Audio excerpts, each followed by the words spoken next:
मैनपुरी में बाबा नारायण साकार हरि के सत्संग में अचानक भगदड़ मच गई और इस भगदड़ में 121 लोगों की मौत हो गई। सवाल ये उठता है कि आखिर इन निर्दोष 121 मौतों का जिम्मेदार कौन है। पुलिस ने मुकदमा दर्ज किया और बाबा के 2 अनुयायियों के खिलाफ 5 धाराओं में मुकदमा दर्ज किया। लेकिन हैरानी की बात यह है कि बाबा का नाम इस एफआईआर में नहीं है। लेकिन प्रशासन भी इस पूरे 121 लोगों की मौत से जिम्मेदारी से अपना पल्ला नहीं झाड़ सकता। प्रशासन भी पूरा जिम्मेदार है, क्योंकि इस आयोजन को करने के लिए बाकायदा परमिशन ली गई थी, परमिशन मांगी गई थी। लगभग 1 लाख लोगों की, 80,000 लोगों की परमिशन प्रशासन की तरफ से दी गई थी। लेकिन वहां पर 2.5 लाख के आसपास लोग पहुंचे।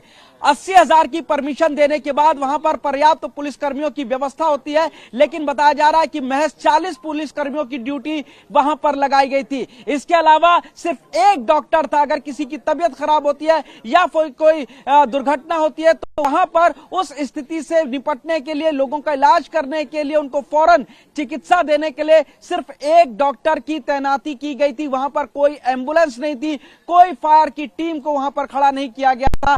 यह साफ तौर पर दर्शाता है कि प्रशासन भी कम लापरवाह नहीं था, उसकी भी जिम्मेदारी बनती है। इसके अलावा एलआईयू की भी जिम्मेदारी बनती है। एलआईयू से भी एक रिपोर्ट जाती है जो बताती है कि जितनी संख्या की मांग वहां पर की गई है, बताया गया कि यह गैदरिंग होगी, उससे ज्यादा अगर संख्या होने के चांस होते हैं तो एलआईयू एक रिपोर्ट प्रशासन को सौंपती है और उसके बाद इस तरीके के आयोजन पर या तो रोक लगाई जाती है या फिर संख्या को कम कराया जाता है। लेकिन किसी भी तरीके का कदम एलआईयू की तरफ से नहीं उठाया गया।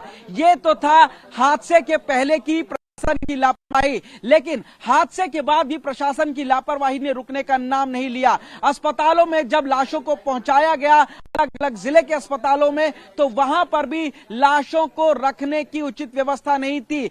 एक तस्वीर भयावह नजर आती है कि कैसे अस्पताल के बाहर लाइन से महिलाओं की लाशें वहां पर पड़ी हुई हैं। चिकित्सकों की काफी ज्यादा कमी थी जो घायलों का इलाज कर पाए। ऐसे में सवाल फिर वही खड़ा होता है कि सिर्फ बाबा नारायण साकार हरि या फिर उनके अनुयायी ही इस आयोजन के करने, इस भगदड़ के जिम्मेदार, इस 121 लोगों की मौत के अकेले जिम्मेदार नहीं थे। प्रशासन भी पूरी तरीके से इस हादसे का पूरा जिम्मेदार है। और हादसे के बाद जो एफआईआर दर्ज की गई है उसमें बाबा नारायण साकार हरि का नाम न होना तमाम सवाल भी खड़े करता है। कैमरामैन वीरेंद्र मौर्य के साथ पुनीत शर्मा, टीवी 9 भारतवर्ष, मैनपुरी।